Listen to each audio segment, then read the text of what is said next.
This podcast is for SEO professionals, and each week, with the help of our wonderful guests, we discuss the important stuff that actually affects our careers and progression, but sadly often doesn't get talked about. You know, the invaluable soft and interpersonal skills that are often taken for granted, such as the skills we need for listening, time management, communication, and more.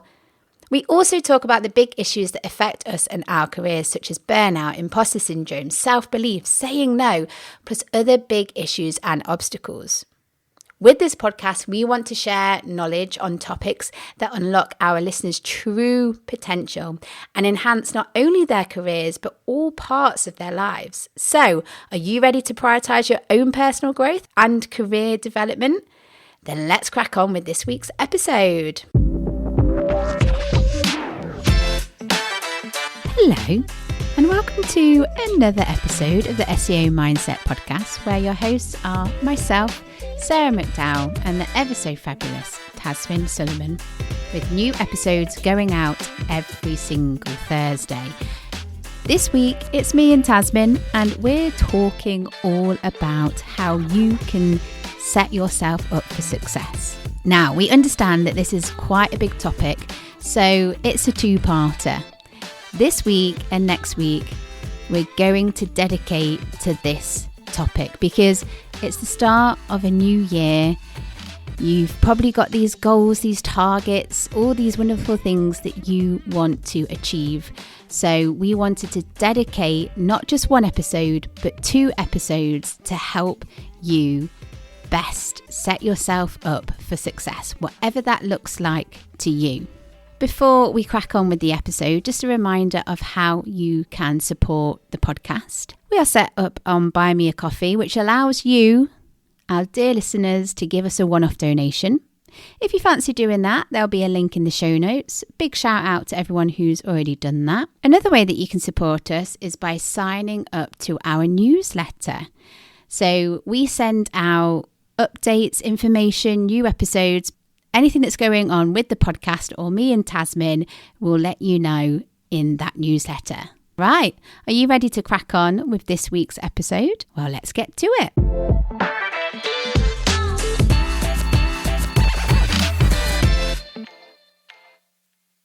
Hello, Sarah. Hello. How are we doing? I'm doing really well. I'm buzzing, actually. I'm very, very excited.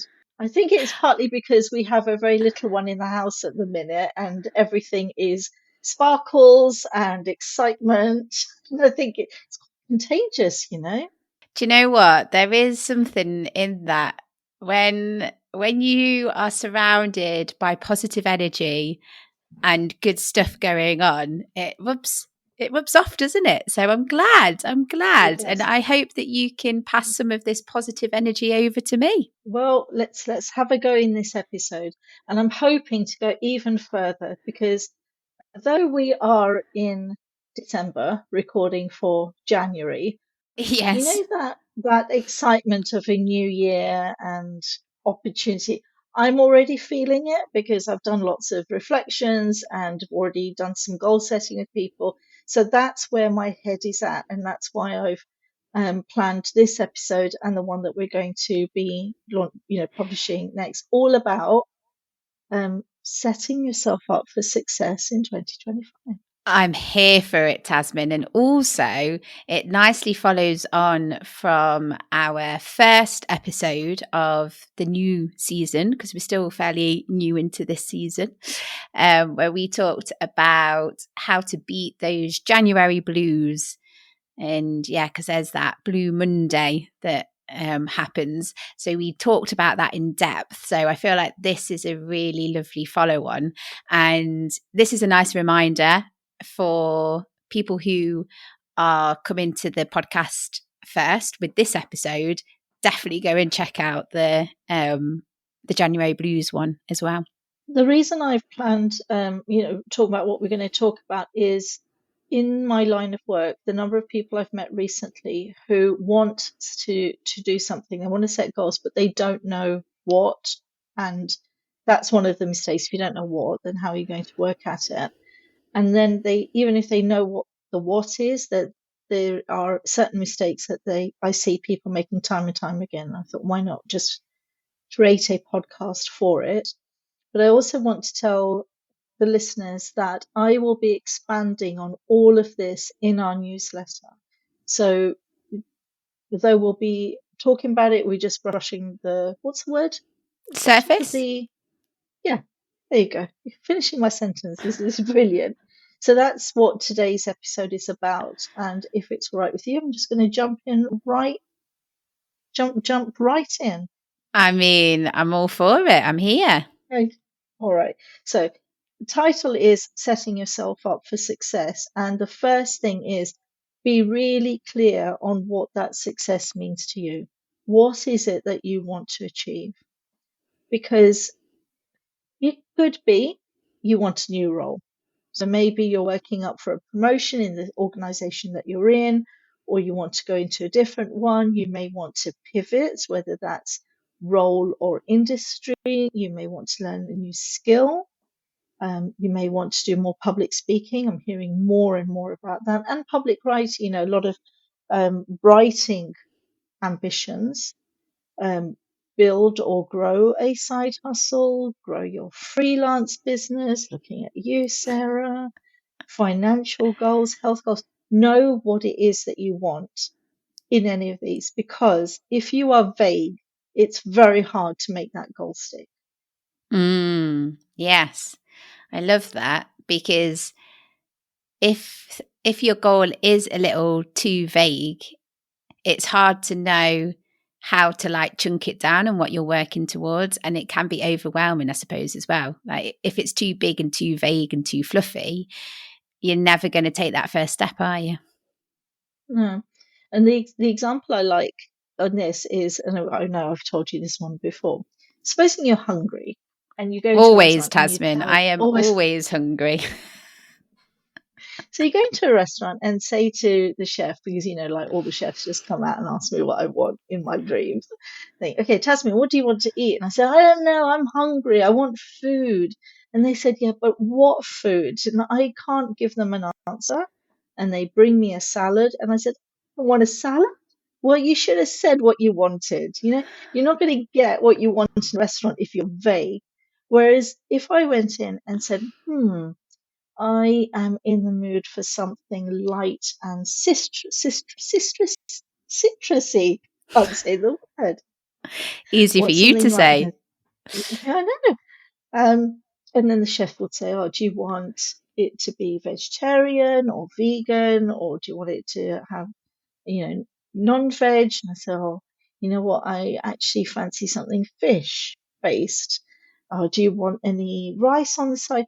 And by asking me questions, they are going to be better placed at giving me something I want. So if you are feeling vague about what your goal is, ask yourself questions. Yeah. And also, actually, by doing that, you can help better structure it as well, and you can Mm. be more intentional. Like if you actually take the time to sit down, work it out, and it can feel scary sitting down and figuring out what you want to do and setting goals. But as soon as you get that pen to paper or digitally or however you're doing, and you start thinking about how does this look for me, you'll get into a role, won't you? Yeah. And, there are so many groups. I run goal setting workshops. There's so many things out there that can give you prompts that can, try it on for size. So one of my clients said, "Oh, I really want to be a florist." And it was asking her, what was it about being a florist that was exciting for her?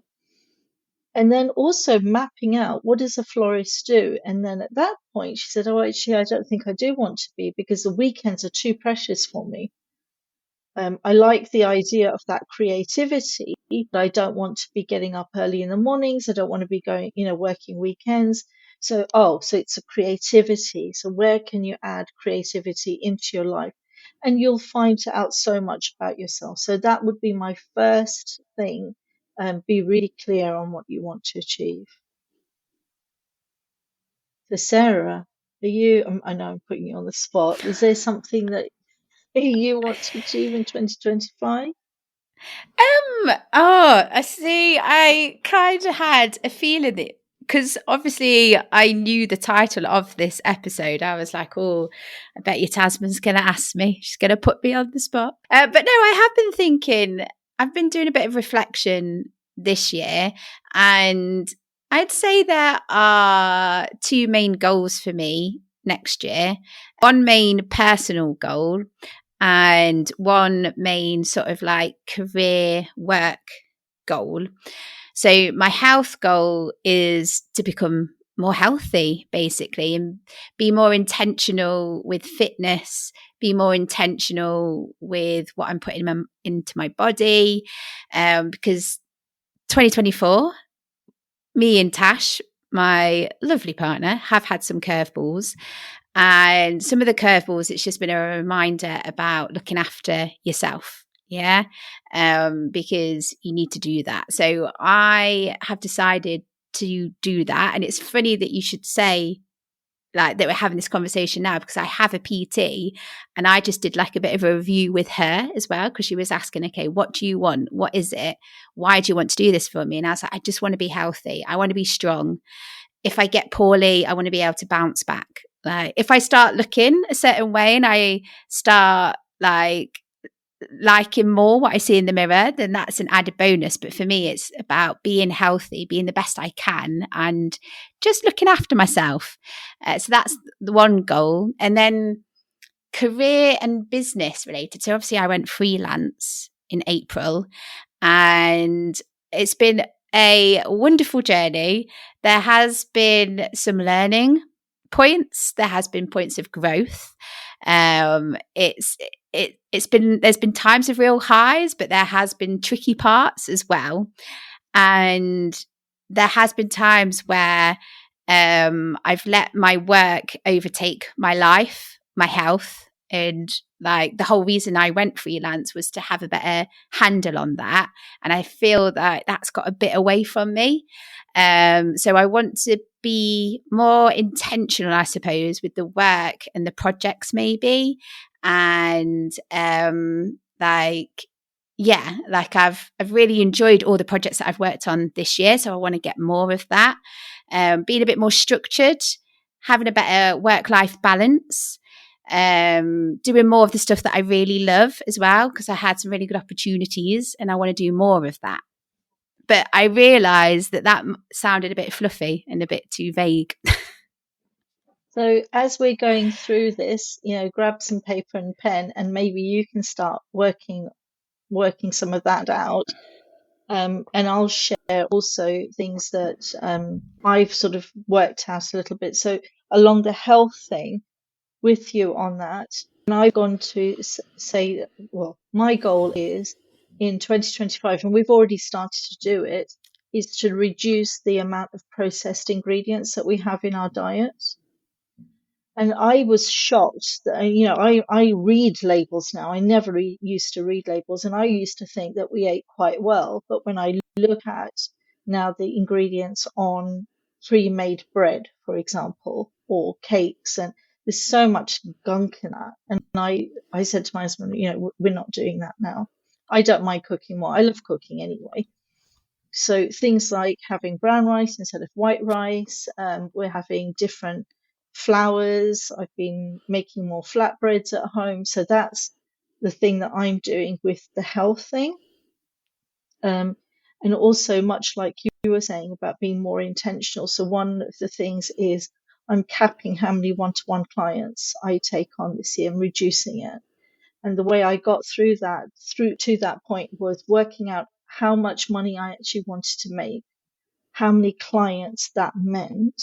And, other things happen fine, but it's about having free time in my life to be able to make the flatbreads and to go to the gym with my husband and all of that. So yeah, I would advise you to get a little bit more clear on what that means, what those things mean to you. Yeah, definitely. And straight away from just like starting this conversation, I'm already thinking that. I think I'm a little bit more Like, because when you said about processed foods and things like that, I've been told that I need to eat more protein. Because obviously, when you Yeah. lead a vegan diet, it's a bit tricky to get your protein. So that's one thing. And eat more whole foods as well. And Yeah. but anyway, yes, I digress.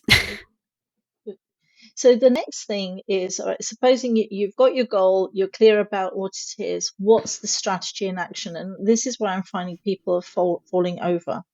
So, for example, if you say, "Oh, I want to upskill, I want to gain more knowledge on my career topic," what does that mean? Do you need to read a book? Do you need to take a course?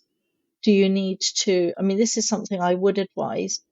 Supposing you want to get better at marketing, for example, build yourself a curriculum. You can say, okay, to get better at marketing, I'm going to read these 3 books. Those 3 books may have 12 chapters in each. Block that into your diary, saying, okay, the first 4 months, I'm going to read book 1, and then book 2, book 3, almost like you are at school. So that's putting a strategy in place, and it's showing you what the actions are. Do you need to shadow someone at work? Do you need to speak to your manager? That's where you're starting to actually take action on that thing. Supposing you want to increase your visibility, you want to increase your, elevate your personal brand. What is that? How are you going to do it? Are you going to be pitching for more speaking, writing opportunities? Which ones? Are you going to be more visible online? Is that going to be more about social media? Is that you posting, or is it about commenting on other people's posts? So it goes to the point of saying, I'm going to comment on 5 posts per day. So then you know what it is you're supposed to be doing, rather than I want to be more visible on LinkedIn, for example. So, for Um, example, just yeah, thinking through this, so when I said that I want better work-life balance, or because I think what I did a lot at the start, and I think this is the same for anyone starting out, you say yes to every opportunity without sort of like thinking, oh, can I actually do this? What have I got in my calendar? What have I got coming up? Because I think sometimes I forget that, fortunately, I'm in a position where I get to do quite exciting things. Like I get to do different talks, I get to do different events. I want doing different networking, and I want to do more networking. But I have to remember that that is part of my working day. And because that is part of my working day, that limits how much project work I can do, for example. So something that I can do is, before saying yes, look at my time and get more and like book work in, plan it in, and sort of say to myself, okay, a non-negotiable for me is to go networking once a month or twice a month. A non-negotiable for me is to go on a podcast once a month. A non-negotiable for me is to go speaking twice a month. So once I've booked these in, I then know how much client and project work I can do. And then I don't end up overcommitting, which I think is a big thing, isn't it? I don't end up overcommitting. I can do everything, but I'm still got that work-life balance. Is that yeah. the right way of And thinking about it? and also, even with the networking, so being more intentional at the beginning of your careers. We all say yes to lots of things, and I call it the data gathering stage. You don't quite know what you want. You're not sure where the opportunity is going to be. Fine. Go and say yes to 100 things. Go and do those 100 things. But then take a step back and say, what is it that I want to be doing? And then be more intentional about saying yes to those things. So if you had a networking opportunities where that room was filled with potential podcasters or people in SEO, then or digital, you say yes. If you were asked to speak at, I'm going to be really Tupperware, um, the the Worcester Wool Knitting Society. I was really enjoying that, Tasman. I was like, where is this going to end? If there isn't a Worcester Wool Society, there needs to be. And you think, do I want to do that? What you might say yes, but be intentional about it. Maybe one of them wants to be a podcaster. Maybe one of them has SEO. Really know why you're doing it.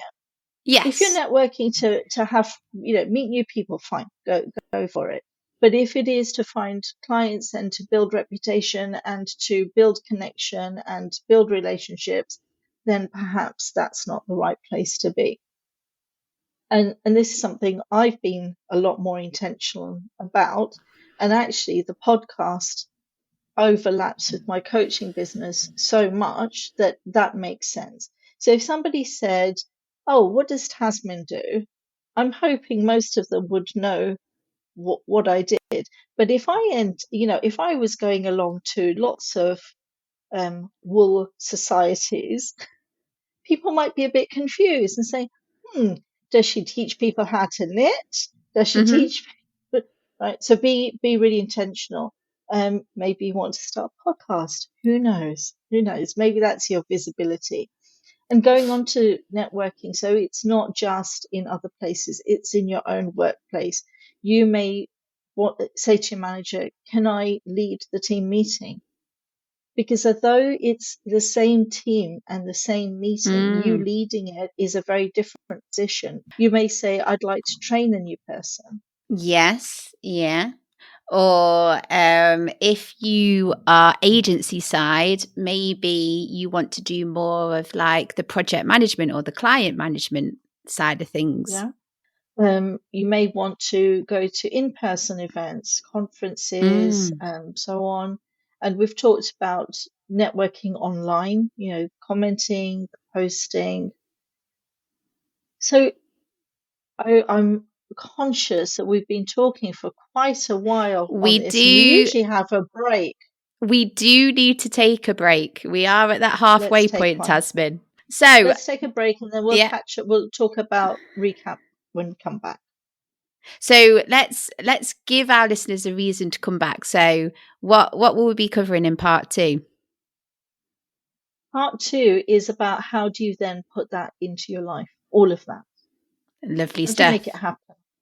Okay, so use this break, reflect, think about the information that we've given you, start being more intentional, have a think about that, and then join us for part 2 when we will help you implement it all. So thank you very much, Tazmin.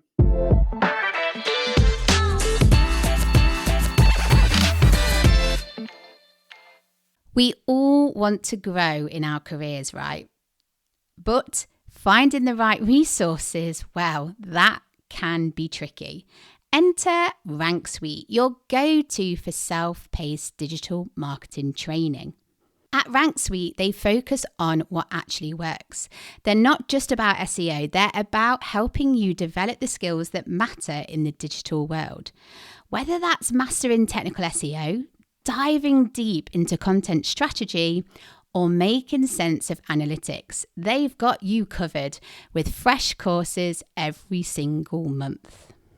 And they don't just hand you the basics and walk away. Many of their courses come with downloadable frameworks, worksheets, and challenges to help you apply what you learn. Who are our instructors? Industry experts who are out there doing the work every single day. They're not just talking about it. And the best part, they're committed to white hat, sustainable strategies. There are no shortcuts here, just actionable knowledge, peer-reviewed for quality. Are you ready to take control of your learning? Start your journey with Rank Suite today by clicking the link in the show notes. Use the code SEO Mindset at checkout to get a 30% discount and an extended 21-day free trial. Hi, Sarah here, just quickly reminding you of the ways that you can support the podcast. So, if you enjoy what me and Tazmin are doing, there are a couple of ways that you can support us. We are set up on Buy Me a Coffee. That means that you can give us a one-off donation. If you fancy doing that, there's a link in the show notes, and we would be very, very appreciative of that. You can also sign up to our newsletter. So if you want to keep up to date with the latest, with what's going on, episodes, events, anything and everything that me, Tazmin, and the podcast are up to, you can do that by signing up to our newsletter, and you can unsubscribe at any time. Hi, Tazmin here. Are you looking to take your career to the next level? Be more visible, earn more, but also take care of your well-being and have work-life harmony? Well, I can help you because I'm offering you a free 30-minute consultancy call. Together we can go through where you want to be and how to get there. Simply click on the link in the show notes, fill in a form, and I'll get back to you.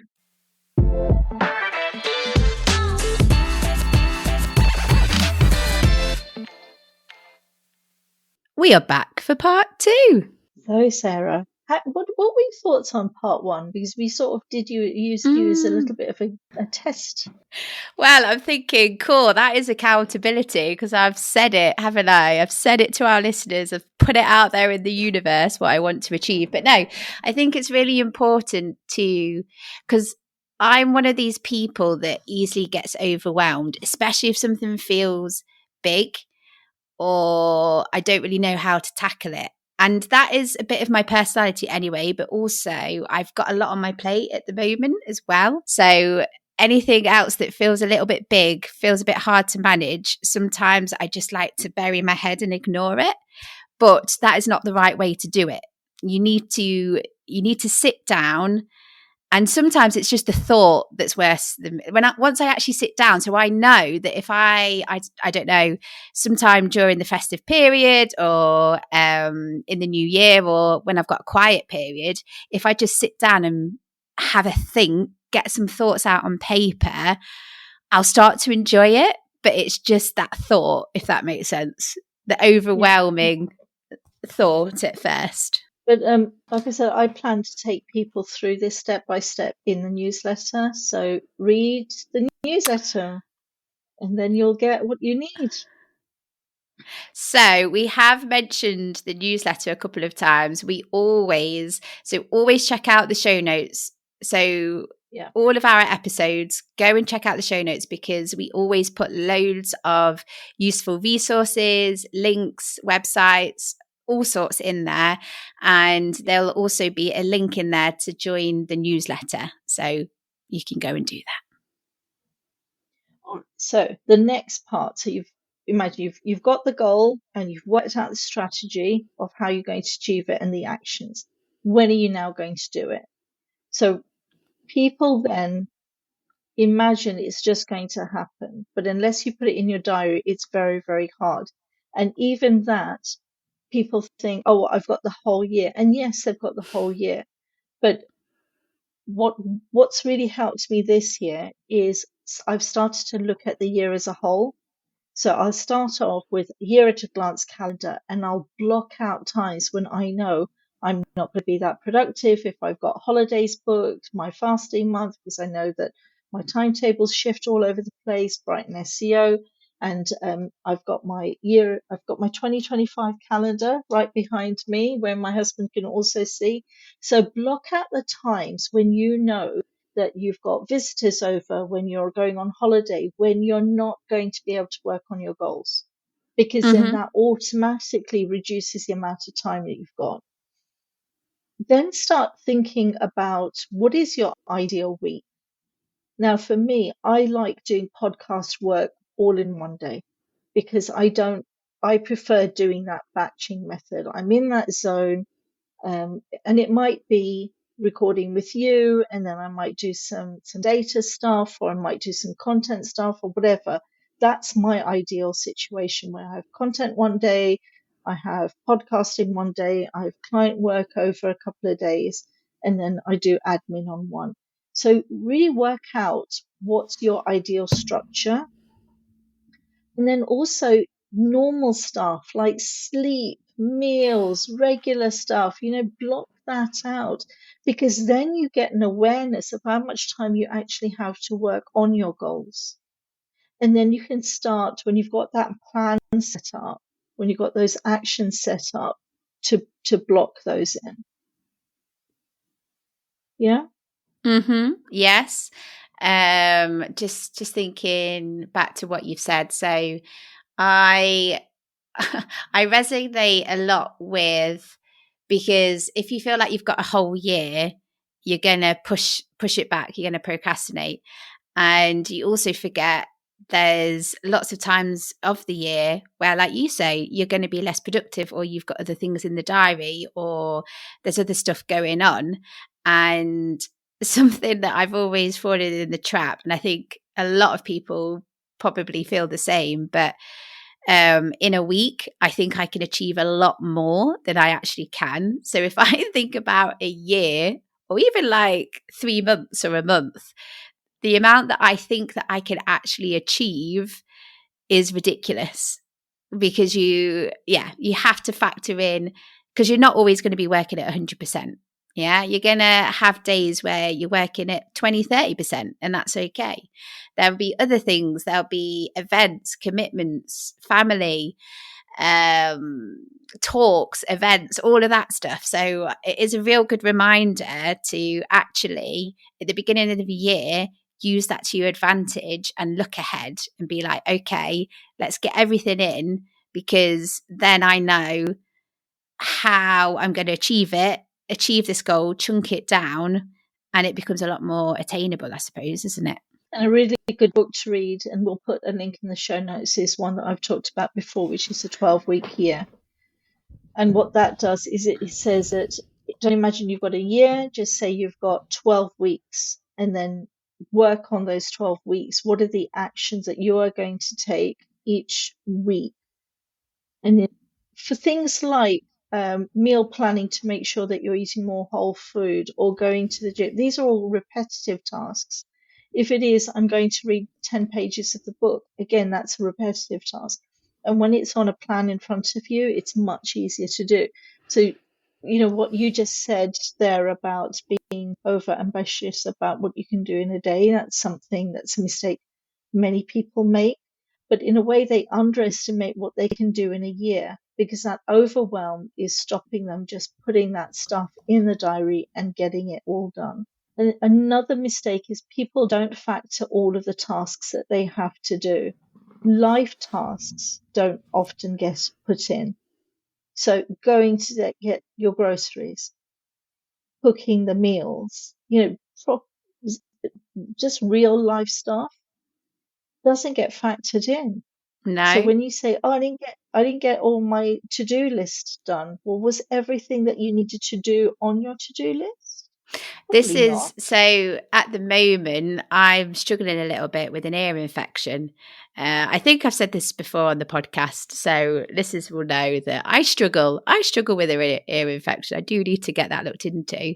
But when I am struggling and I'm going to the doctors, I never factor that time into my working diary. And obviously, because of the pressure that the NHS is under, it's never a quick even though it's only a 10-minute drive away from me, like the last time I went, even though I was only in the doctors for like 10-15 minutes, it took me 2 hours just because, and this isn't to rant about the state of that, because appreciative of the NHS and all the lovely stuff that they do and how hard they work. But it is a good reminder that you have to factor in your life stuff. Like another one for me is going to take Ben to have his hair cut, or if you need to go and take your car for an MOT. There's sometimes where I need to support my partner Tash and take her to appointments because she's got limited mobility and things. So you have to, it is a good reminder that curveballs do come your way. And something that I've learned about myself is I really struggle with that. So if I've sat down and I've planned something out and I've got something in my head and someone throws a curveball at me, it really doesn't do well for me. It really throws me off kilter. But you need to learn to be flexible. You need to learn to be adaptable. You need to learn also, I think, one last point. I find it hard to say no as well. So one of the reasons why if a curveball gets thrown at me is because I don't want to let a client or if I'm working on collaboration, I find it really hard letting other people down. Even if it's something outside of my control, I still really struggle with that. So yeah. There's a whole other episode in what you've just spoken about. It's true. But I think, most of us are guilty of not accounting for all of our time. And it doesn't even have to be something so removed from what you're doing. So you and I have blocked time for recording. I haven't blocked time for recording the intro. Yeah. I don't block time for preparing. I haven't blocked time to edit and schedule the podcast episode. Yeah. So all of that's one big mistake people make. They do not record everything. And another big mistake people make is they don't assess their progress. Okay. And this is typically worse. Well, not typically worse. Let me just rephrase that. I see this often with financial goals. Yes, I can see that. I want to have more money. Okay. What is more money? How much do you want? I want this much. Okay. How are you going to get it? I'm going to get more freelance clients. Okay. How many do you need? How many people do you need to talk to be able to get those number of clients? Fine. And then in January, did it happen? Nobody wants to look at that number.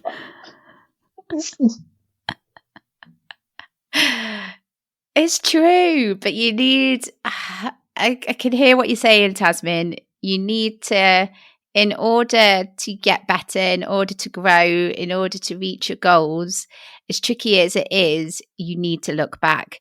Another thing that I'm thinking as well is a lot of people who are wanting to get into speaking, and where they start is podcasting, because podcasting is a nice safe space because it's not live, it's all editable, it's all that lovely stuff. It feels quite safe and secure, especially if you're just starting out. But I had so many conversations with people like, I will not listen back to myself. I can't do that. And I get it. But at the same time, until it's cringy for me. I hate listening to myself, but if I don't listen back to myself, then I can't be like, oh, I can do this bit better next time. I can improve, I can tinker, I can tweak, because you don't know what you don't know. And you don't know unless you actually look back, listen back, look at your finance, look how you're doing at work, how you delivered a talk. Are you project managing well? It is tricky. You want to bury your head in the sand, but you can't, can you? And sometimes this doesn't always have to be look at, it gives you the opportunity to pivot. So one of the things I do want to say, which I haven't, another issue that I see people face is they look at the goal, they look at the outcome. I want to be able to speak 5 times publicly this year. But you can only speak when your pitch has been accepted. So if you're putting all of those pitches in, and give yourself a pat on the back for that. Mm-hmm. Assess that, measure that. Have you pitched? Have you pitched all the places that you wanted to? Have you tried pitching for podcasting? Have you really measure the thing that is in your control, the actions that are in your control, not always the outcome? Now, if you have actually done all the things that you said you would do, and you've not got those acceptances, then it's, I wonder what should I do? Should I maybe get somebody else to look at my pitches? Maybe there's something that I'm not doing the way they want to. Maybe reach out and get some feedback, whatever that is. With the health thing, with the, have I gone and done that exercise a number of times? Don't look at, oh, I'm still weighing this much, or I'm still this, looking like this, or, that that size that I'm aiming for, really aim for doing the actions that you said that you were going to do. Lovely. So, with all of that, Sarah, what were your key takeaways? Because I'm conscious that we are running out of time. This episode has just seemed to fly by, hasn't it? It has. It has. I think it's also because it's very relevant for the time of year that we're in. And there's lots, there's lots in social media about it. And, you and I have been talking a lot about it. And on Monday, you and I are meeting up to talk about our plans for the podcast. We are So in we're London. in that zone. You're in London. London town. I can never just say London. I have to say it in Yeah. like London. I don't know if I'm trying to be Cockney, but really not pulling it off. Yeah. But my key takeaway is probably the best way to set yourself up for success is to get specific. Don't be too, what's the word that you used? Vague. Vague. Don't be too vague. Don't be too fluffy. Because you're kind of, by doing that, you're allowing yourself not to fail, but you're allowing yourself not to be successful in what you're trying to do. And that's a real shame. And actually, if you sit down and take time to have a think, write down, hone what it is you want, then you're going to get more fulfillment and enjoy it. Yeah.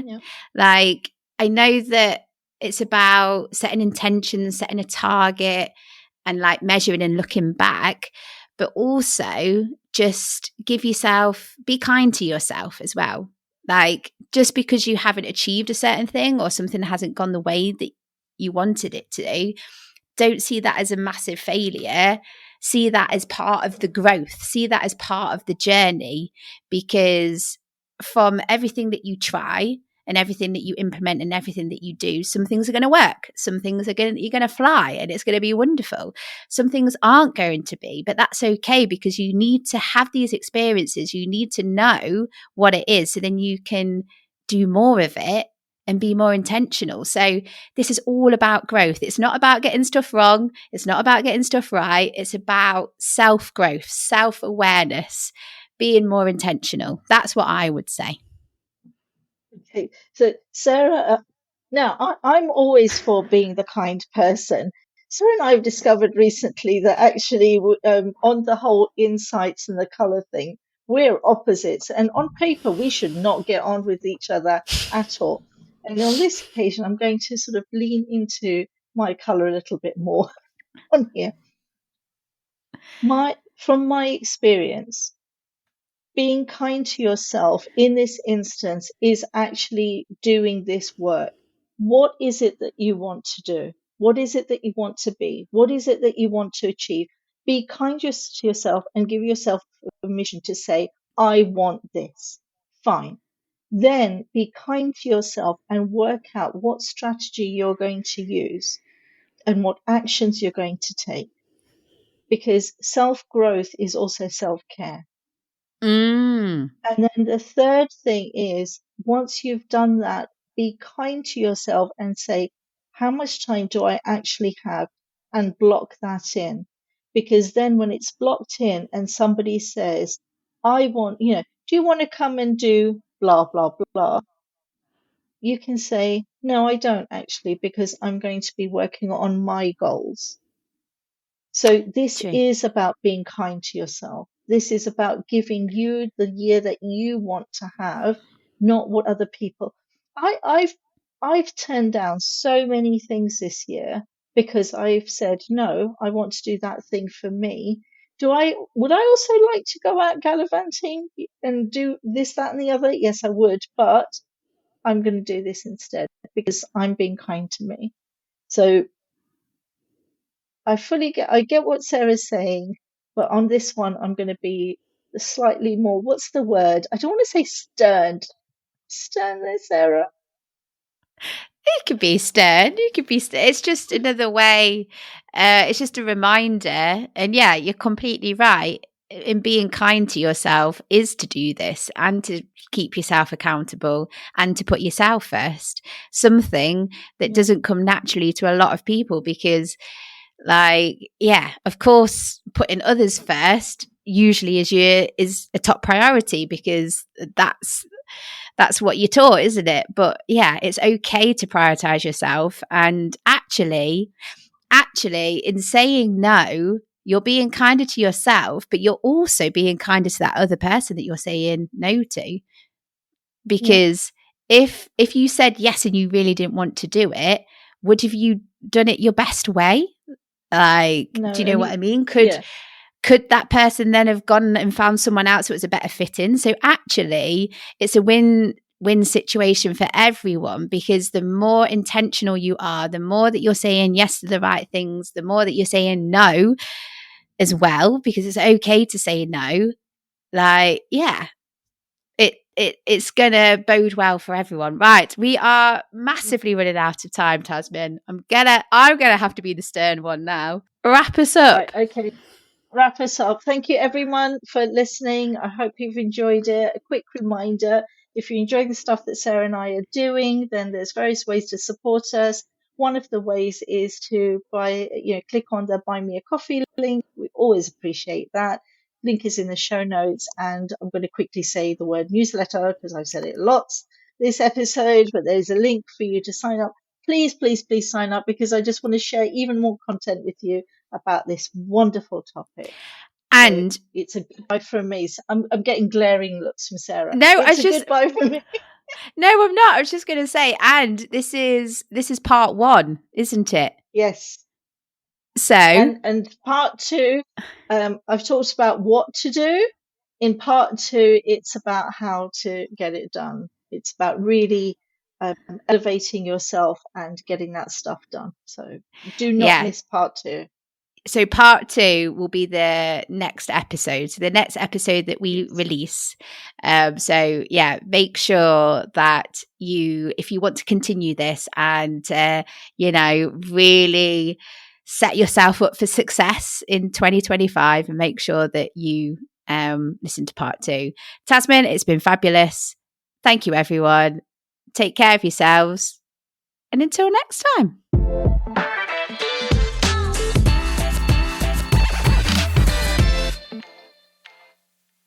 What if you could take control of your career growth on your own terms? Well, that's exactly what Rank Suite is here for. Rank Suite is more than just SEO. It's a complete digital marketing training platform. With courses covering technical SEO, content, and analytics, they give you the tools to grow your skills at your own pace. There's no shortcuts, no gimmicks, just real sustainable strategies taught by industry experts who live and breathe this stuff every day. Plus, it's packed with worksheets and challenges to make sure what you learn sticks. Are you ready to take the next step? Start your journey with Rank Suite today by clicking the link in the show notes. Use the code SEO Mindset at checkout to get a 30% discount and an extended 21-day free trial.